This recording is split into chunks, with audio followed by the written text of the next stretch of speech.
नमस्कार दोस्तों। एक बड़ा अच्छा सा टॉपिक है और आप लोग जानते होंगे ये टॉपिक आपका चाहे तो आप वनडे एग्जाम में बैठ जाओ, चाहे पीसीएस एग्जाम में बैठ जाओ, आप किसी भी एग्जाम में बैठेंगे तो आपको ये टॉपिक देखने को ज़रूर मिलेगा, है ना। बात कर रहा हूँ जनसंख्या और जनगणना की, दोनों पे ही बात कर रहे होंगे। जो जनसंख्या और जनगणना है, जो बेस अपना वो 2011 रहेगा, क्योंकि अभी दूसरी जनगणना नहीं हो पाई है लॉकडाउन के कारण, या कोरोना, आप जान सकते हैं कोरोना आया था, लॉकडाउन, उसके कारण जनगणना नहीं हो पाई थी। तो अभी जो हम लेटेस्ट पढ़ रहे होंगे 2011 के आधार पर पढ़ रहे होंगे, और लेटेस्ट आपको सारी चीज़ें जो भी आज तक कवर हुई हैं, या अभी जो लेटेस्ट गरीबी सूचकांक आप देख लीजिए, या फिर हिम तेंदुए देख लीजिएगा, आप जो भी संख्या देखेंगे उन सब पे बात कर रहे होंगे। 2011 ही बेस रहेगा। अगर कुछ लेटेस्ट 2011 के बाद जोड़ा गया है तो वो आपको बता दिया जाएगा कैसे है कैसे नहीं है, ठीक है। दो चीज़ें होंगी, भारत की जनसंख्या और जनगणना।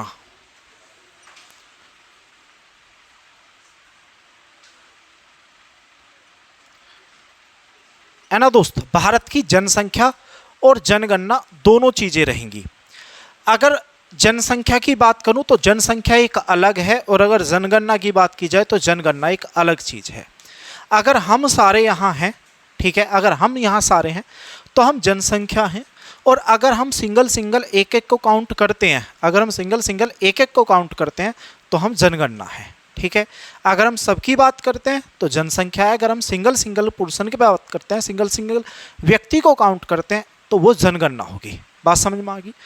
तो जनसंख्या अलग है और याद रखिएगा जनगणना अलग है। तो यही अपना टॉपिक होगा, भारत की जनसंख्या और जनगणना, इसी पर आधारित सब कुछ होगा, ठीक है। इतिहास में पहली बार कौन सी किताब ऐसी है जिसमें जनसंख्या जनगणना मिल रही है, नहीं मिल रही, सब कुछ बात कर लेंगे, ठीक है। अगर मैं दोस्त बात करूं कि विश्व में पहली बार जनगणना किस देश ने कराई थी, है ना, विश्व में पहली बार,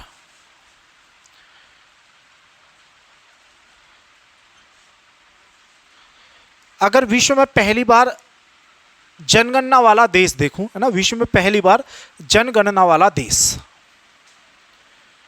तो अगर विश्व में पहली बार जनगणना वाला देश आप देखेंगे तो मेरे दोस्त जो देश बनता वो है आपका बेबीलोन। बेबीलोन विश्व का पहला ऐसा देश था जहां पे जनगणना कराई गई थी, यानी कि यहाँ का एक शासक हुआ करता था, उस शासक ने क्या करा था, लोगों को गिनवाया था कि हमारे यहाँ कितने काम करने वाले व्यक्ति हैं, कितने काम करने वाले लोग हैं। और लोगों को गिनना ही क्या कहलाता है, लोगों को गिनना ही आप लोग जानते होंगे जनगणना कहलाता है, ठीक है। तो बेबीलोन, और बेबीलोन आपका कहाँ पे पड़ता है तो आप जानते होंगे मेसोपोटामिया,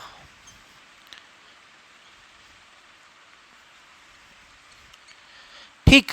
तो बेबीलोन में सबसे पहले हुई थी। अगर नॉर्मल पूछे, जैसे आज आधुनिक समय की चल रही है, इस समय सबसे पहले जनगणना किसने कराई थी, जैसे मान लीजिए आप आज के टाइम पे भारत में भी हो रही है, तो ऐसी जनगणना कराने वाला जो पहला देश बना था वो स्वीडन बना था। स्वीडन ने सबसे पहले जनगणना कराई थी। बात समझ में आ गई? अगर मैं इतिहास पे बात करूं, है ना, भारत की जनगणना पे बात करूं, भारत की जनगणना का इतिहास,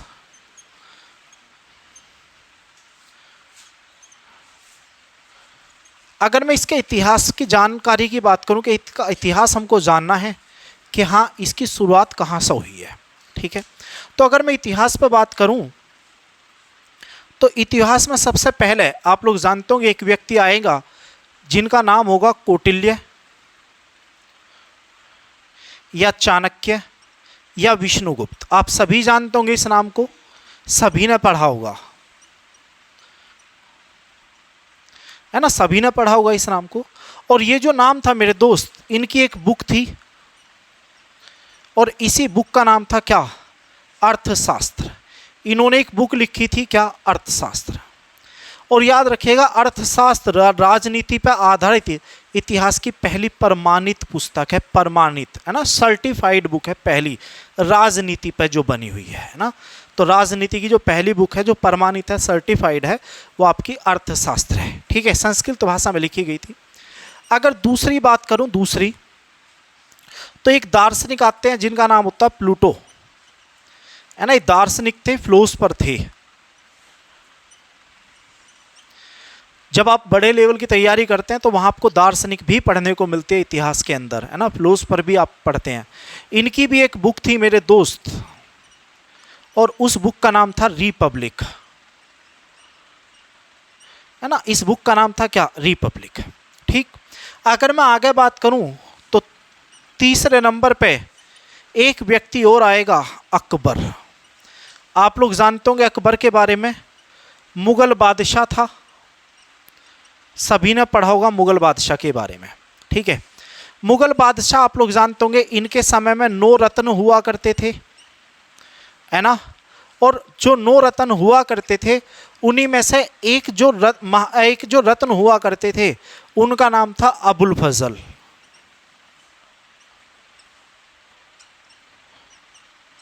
इनके दरबारी कवि हुआ करते थे अबुल फजल। ठीक है, इन्होंने भी एक बुक लिखी थी,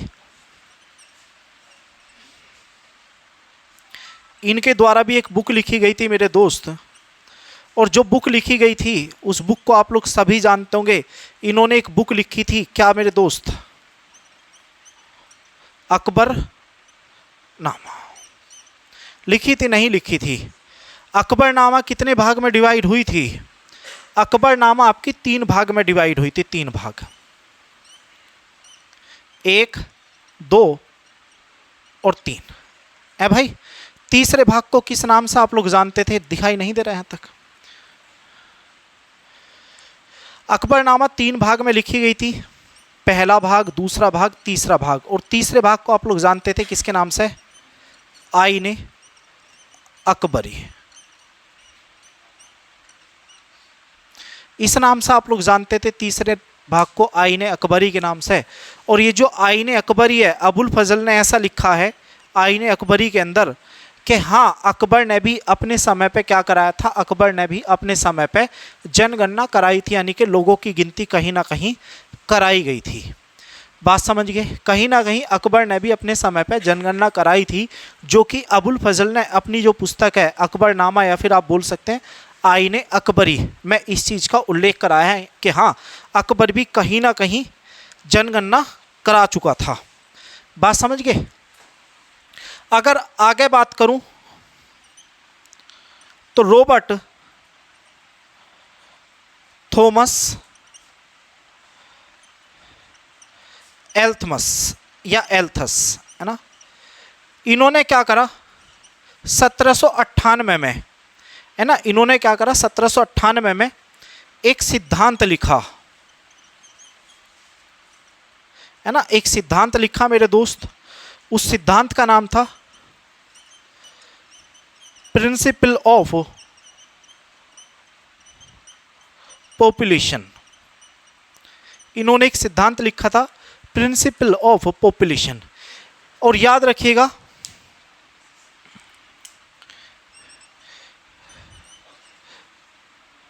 जनसंख्या पर आधारित यह पहला सिद्धांत है। जनसंख्या पर आधारित यह पहला सिद्धांत, नहीं दिखाई दे रहा, कोई दिक्कत नहीं, बोल तो दिया। जनसंख्या पर आधारित ये दिखाई दे रहा, ठीक है। जिसको भाई नहीं दिखाई दे रहा ऑनलाइन वाले, तो यहाँ लिखा है जनसंख्या पर आधारित यह पहला सिद्धांत है, ठीक है। या फिर आप बोल सकते हैं जनगणना, जनगणना या जनसंख्या पर आधारित यह पहला सिद्धांत था, ठीक है। जनगणना या जनसंख्या पर आधारित पहला सिद्धांत था। अगर इसके बाद की बात करूं, 5वें नंबर पे, है ना, अगर 5वें नंबर पे बात करें तो आधुनिक जनगणना शुरू हो जाती है। आधुनिक जनगणना, आधुनिक जनगणना आप लोग जानते होंगे ना।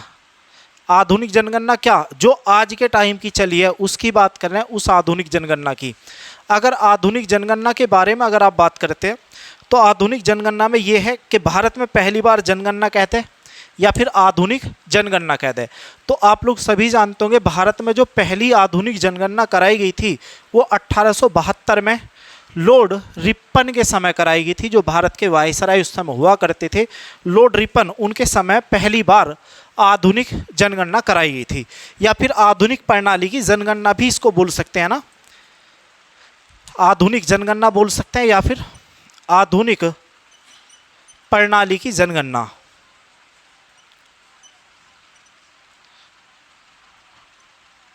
आधुनिक प्रणाली की जनगणना तो ये आपकी हुई थी शुरू कब से? 1872 से। 1872 से आधुनिक जनगणना कराई गई थी। लॉर्ड मेयो के समय कैसे कैसे चली थी, कैसे कैसे नहीं चली थी, बाद में आगे चल के बात कर रहे होंगे। इसके बाद आप अच्छे जानते होंगे, छठे नंबर पे एक हुई थी क्रमवार जनगणना। क्रमवार जनगणना कह दीजिए या फिर आप बोल दीजिए अंतराल जनगणना, है ना, अंतराल जनगणना। तो ये आपकी शुरू की गई थी 1881 में। और 1881 में किसके समय शुरू की गई थी मेरे दोस्त? तो आप बताएंगे लॉर्ड मेयो के समय जनगणना शुरू की गई थी। मैं आपको इतिहास से लेकर चला हूँ पूरा का पूरा जनगणना कैसे कैसे इतिहास आपको देखने को मिलता है।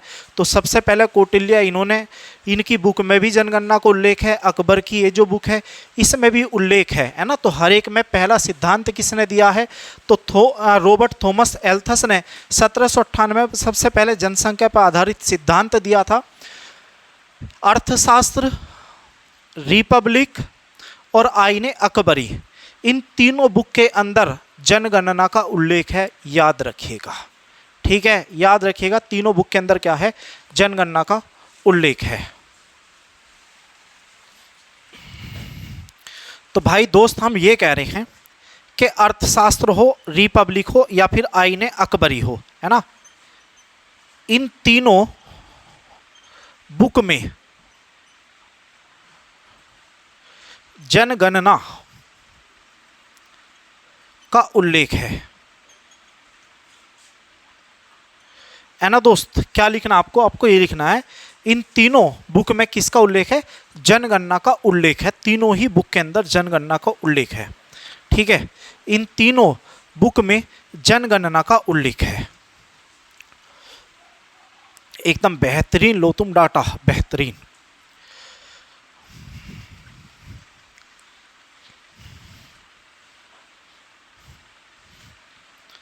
है ना दोस्त, एकदम बेहतरीन डाटा लीजिए आप लोग। चलिए बात करते हैं जनसंख्या क्या है ना। जनसंख्या यानी कि पॉपुलेशन।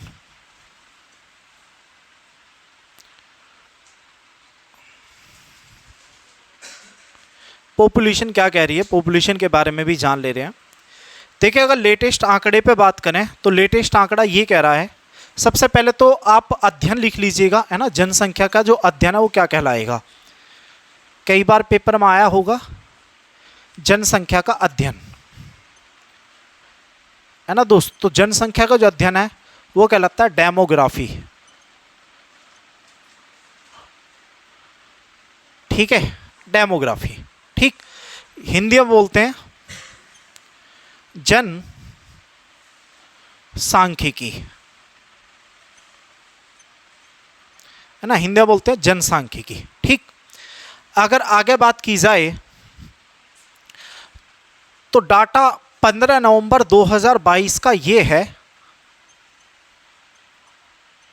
15 नवंबर 2022 का डाटा ये है कि वर्ल्ड की जो जनसंख्या, विश्व की जो जनसंख्या है वो लगभग 8 अरब हो गई है ना, लगभग 8 अरब, है ना। तो यहां अगर मैं देखूं तो यहां हुआ ये है विश्व की जनसंख्या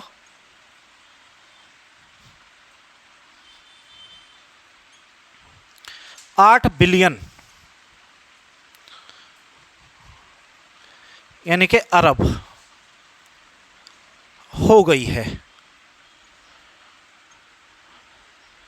ना, लगभग इतनी हो गई है ना। अब ये डाटे, ये मत सोचना कि 2022 का डाटा दे रहा हूं, 2023 का क्यों नहीं दिया। तो आंकड़ा जो है वो 8 अरब का है।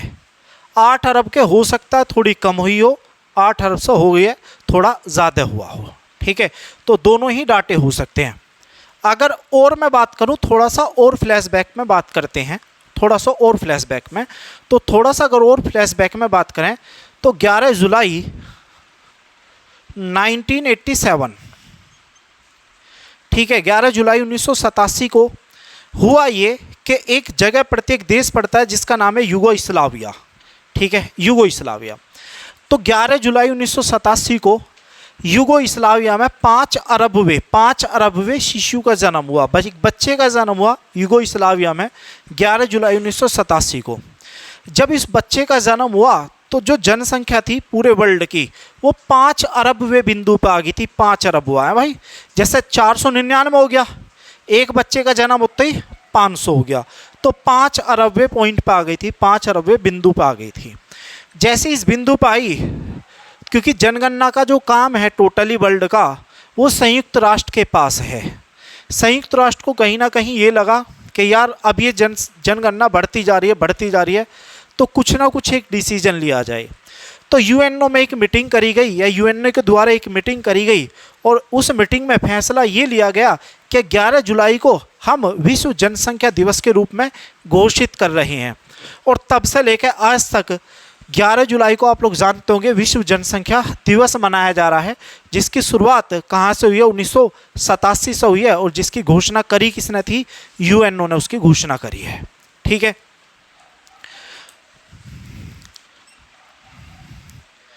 11 जुलाई 1987 को 5 अरबवे शिशु का जन्म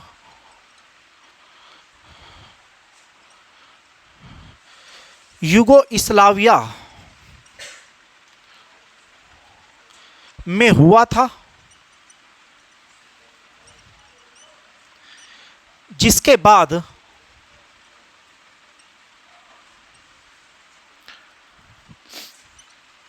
यूएनओ ने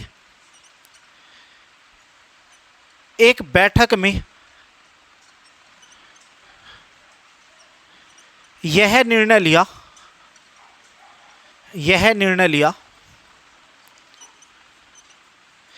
कि 11 जुलाई को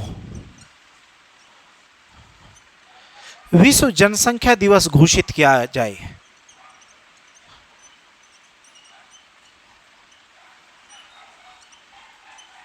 विश्व जनसंख्या दिवस घोषित किया जाए।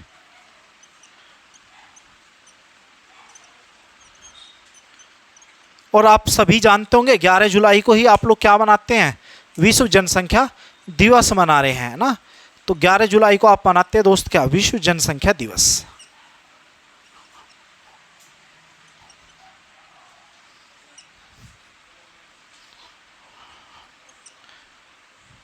इतनी बात समझ आ गई। 11 जुलाई को आप मनाते क्या मेरे दोस्त, विश्व जनसंख्या दिवस। कीजिए एक बार यहां तक जरा।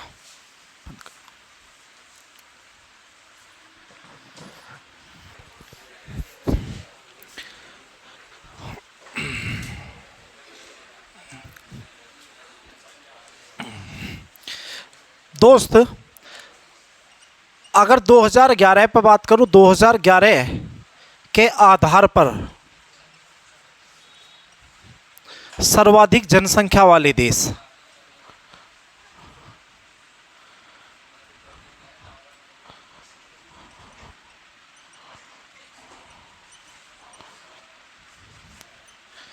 है ना, 2011 की अगर जनसंख्या के आधार पर देखा जाए सर्वाधिक जनसंख्या वाले देश 2011 पे, तो पहले नंबर पे चीन था, दूसरे पे भारत है,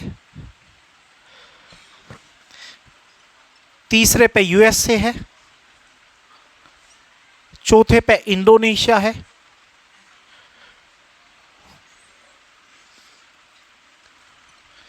पांचवे पे ब्राजील है, और छठे पे पाकिस्तान है।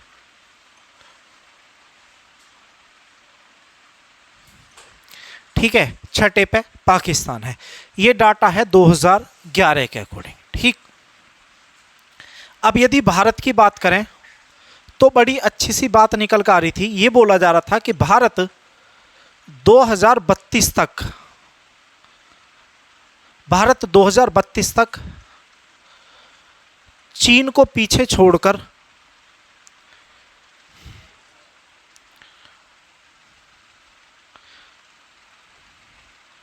सर्वाधिक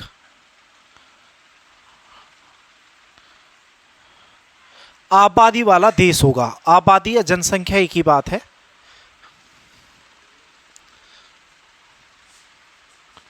ना, आबादी वाला देश होगा। ऐसी खबरें चली थी पहले शुरुआत में कि हाँ ऐसा होगा, है ना। लेकिन मेरे दोस्त आगे हुआ ये, संयुक्त राष्ट्र जनसंख्या कोष, इसने एक डाटा दिया अप्रैल 2022 में। इसने एक डाटा दिया अप्रैल 2022 में और 2023 में। और अप्रैल 2023 में डाटा देने के बाद इसने ये कहा कि भारत चीन को पीछे छोड़कर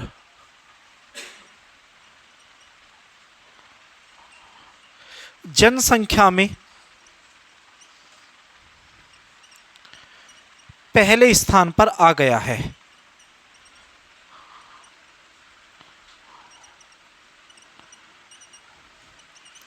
ना, पहले स्थान पे आ गया है ना। किसको पीछे छोड़ दिया? चीन को पीछे छोड़ा, और चीन को पीछे छोड़कर भारत आ गया किस नंबर पे? भारत आ गया पहले नंबर पे। अगर पहले नंबर पे भारत आ गया है तो अप्रैल 2023, है ना, अप्रैल 2023 किसके अकॉर्डिंग? यूएनओ के अनुसार सर्वाधिक जनसंख्या वाले देश,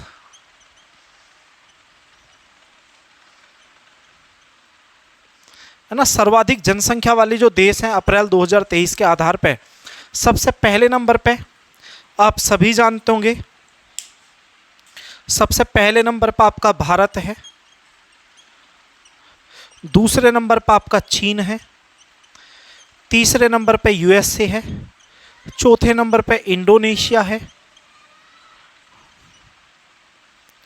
पांचवें नंबर पे पाकिस्तान है, और छठे नंबर पे ब्राज़ील है। ठीक है, छठे नंबर पे ब्राज़ील है। अगर भारत की जनसंख्या की बात करूं तो 19.8% है, अकॉर्डिंग टू किसके भाई? अकॉर्डिंग टू 2023 का जो डाटा है उसके। अगर चीन की जनसंख्या की बात करूं तो 17.8% है। अगर आप यहाँ की बात करेंगे तो बताइए, अगर मैं तुमसे पूछूं, यहाँ पे चीन का डाटा मैं लिख दूंगा, कोई दिक्कत नहीं है।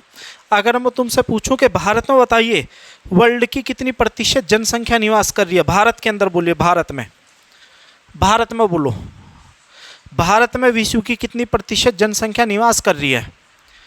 क्वेश्चन कई बार पूछता है ना, भारत में विश्व की कितनी प्रतिशत जनसंख्या निवास कर रही है, तो आपका सीधा सीधा आंसर होगा कितना मेरे दोस्त? 17.5%, है ना, 17.51 बनती है ना, तो 17.5%। ठीक। अगर यहाँ की बात करें कि चीन में, तो चीन में कितनी है? तो चीन में बताएंगे आप लोग 18.7%।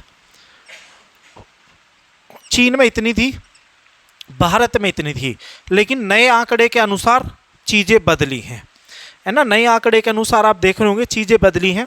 वहाँ पांचवें नंबर पे ब्राज़ील था, लेकिन छठे पे चला गया। यहाँ पीछे छोड़ा किसने? पाकिस्तान ने। कहा ये जा रहा आने वाले समय में होना ये है कि इंडोनेशिया जो है ना वो यूएसए को पीछे छोड़ देगा। मात्र अगर अप्रैल 2023 का डाटा लेना तो अप्रैल 2023 के डाटे के अकॉर्डिंग ये है कि इसमें और इसमें मात्र 1 पॉइंट का अंतर आ रहा है, 1%, मात्र 1%। इसका जो डाटा है 4 पॉइंट कुछ % है, और इसका जो डाटा है 3 पॉइंट कुछ % है। तो मात्र 1% का डाटा है। आने वाले टाइम पे इंडोनेशिया यूएसए को पीछे छोड़ देगा। तुम अच्छे से इंडोनेशिया के बारे में एक बात और भी जानते होंगे क्या? इंडोनेशिया सर्वाधिक मुस्लिम आबादी वाला देश है।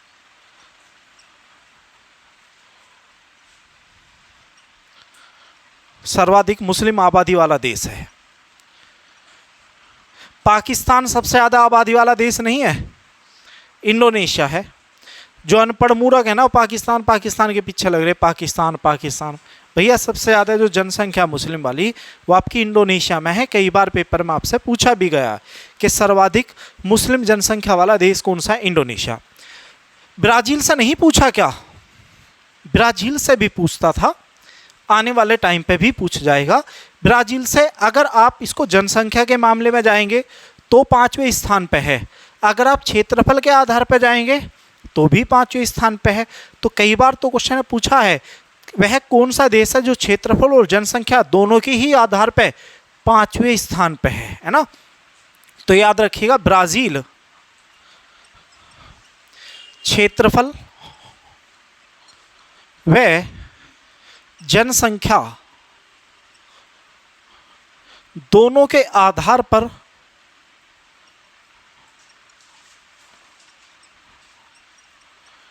पांचवें स्थान पर था। याद रखिएगा, था लग गया यानी कि बात पास्ट की चली गई है ना भाई। बात कहाँ की चली गई? बात पास्ट की चली गई, यानी कि 5वें स्थान पे था। अभी क्या है, पाकिस्तान ने ब्राज़ील को पीछे छोड़ा है, यानी कि अभी जो है ब्राज़ील 6ठे पे चला गया और पाकिस्तान आपका 5वें पे आ गया। ठीक है, कीजिए जरा।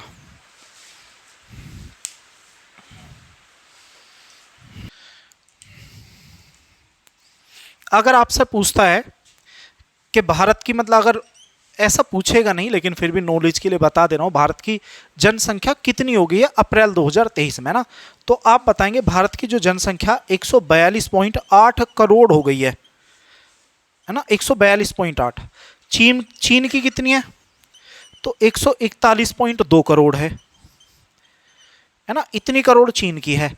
अच्छा, एक क्वेश्चन था पेपर में बड़ा बेहतरीन सा, ये पूछ रखा था क्या कि हमें ये बताओ जनसंख्या के आधार पे चीन का सबसे बड़ा शहर पूछा था। चीन का पूछा था, भारत का बता दे रहा हूं, चीन का ही बता दूंगा है ना। चीन का तो पूछा है, भारत का भी पूछ लेगा। जनसंख्या के आधार पे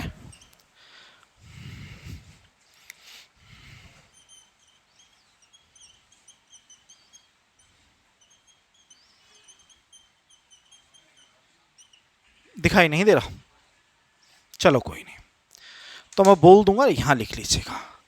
जनसंख्या के आधार पे अगर देखा जाए भारत का सबसे बड़ा शहर कौन सा है जनसंख्या के आधार पे, तो आप बताएंगे मुंबई है। जनसंख्या के आधार पर सबसे बड़ा शहर कौन सा है? मुंबई है। लेकिन अगर आपसे पूछे चीन जनसंख्या का आधार पर चीन का सबसे बड़ा शहर, ये तो बहुत पेपर में पूछा, जनसंख्या के आधार पर चीन का सबसे बड़ा शहर है संघाई। ठीक है, सबसे बड़ा शहर बनता है कौन सा? संघाई। आप लिख लीजिएगा भैया ना। भारत जनसंख्या के आधार पर भारत का सबसे बड़ा जो शहर है वो आपका मुंबई है, और चीन का जो सबसे बड़ा शहर है वो आपका संघाई है, संघाई।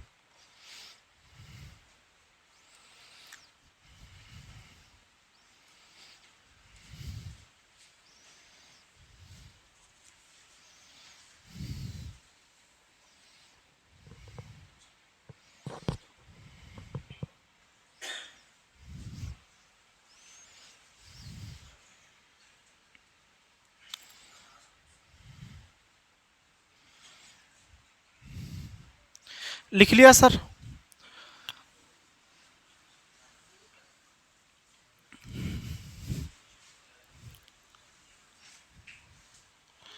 अगर आगे बात करूं तो देखिए एशिया भी पूछ लेता है ना।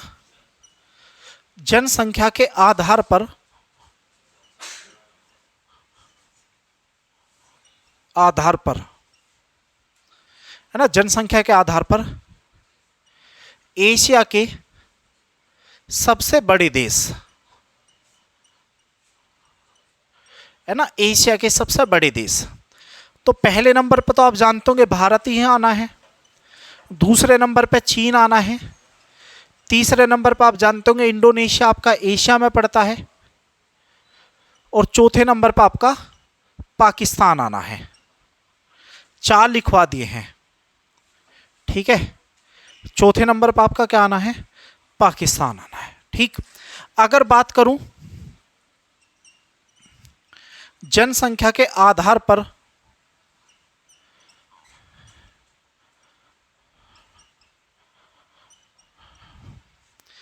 विश्व के सबसे छोटे देश।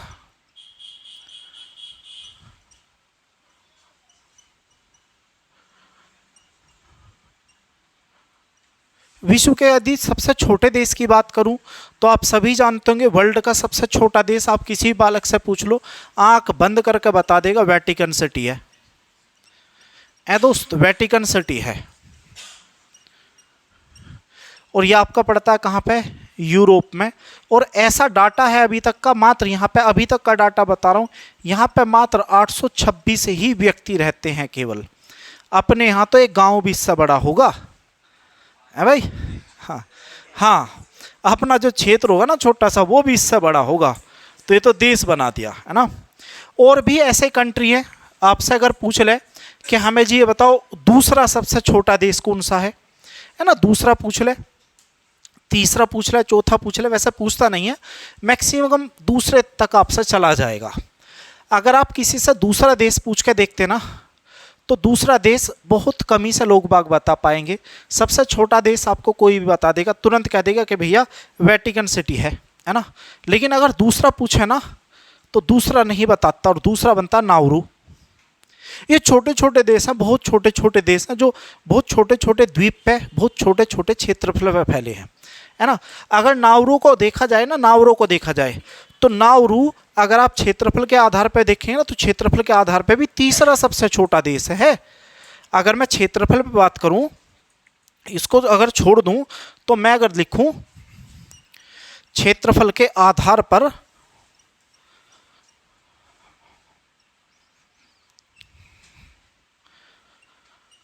सबसे छोटा देश, तो क्षेत्रफल के आधार पर सबसे छोटा देश आप सभी जानते होंगे। सबसे छोटा देश कौन सा है क्षेत्रफल में? वेटिकन सिटी है। बोलो। हाँ, वेटिकन सिटी है।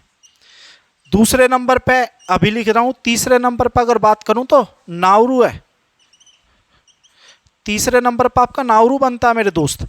अगर दूसरे बात करूं, दूसरा सबसे कम क्षेत्रफल किसका है, तो आप बताएंगे मोनाको का है। मोनाको दूसरा सबसे छोटा कंट्री बनता है, ठीक है, सबसे छोटा। अगर आप देखो तो वेटिकन सिटी जनसंख्या में और वेटिकन सिटी क्षेत्रफल, दोनों पे ही कई बार तो पूछा है ना, क्षेत्रफल व जनसंख्या दोनों के आधार पर सबसे छोटा देश, सबसे छोटा देश या सबसे नीचे सूची वाला देश। सूची वाला देश का मतलब जो ऊपर से लेकर नीचे तक, जैसे ब्राजील आपका 5वें पे था क्षेत्रफल में भी और जनसंख्या में भी। नीचे से अगर आप चलते हैं तो वेटिकन सिटी बनता है ना। तो आंसर क्या होगा मेरे दोस्त? वेटिकन सिटी होगा यहाँ का, है ना, वेटिकन सिटी।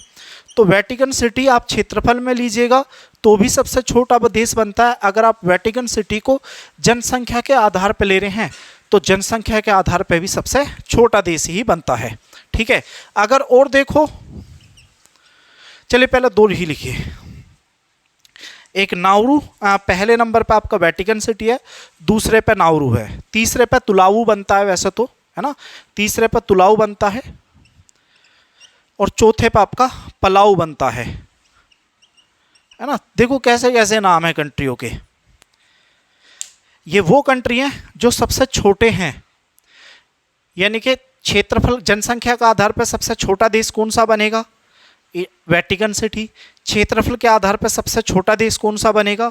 तो भी वेटिकन सिटी।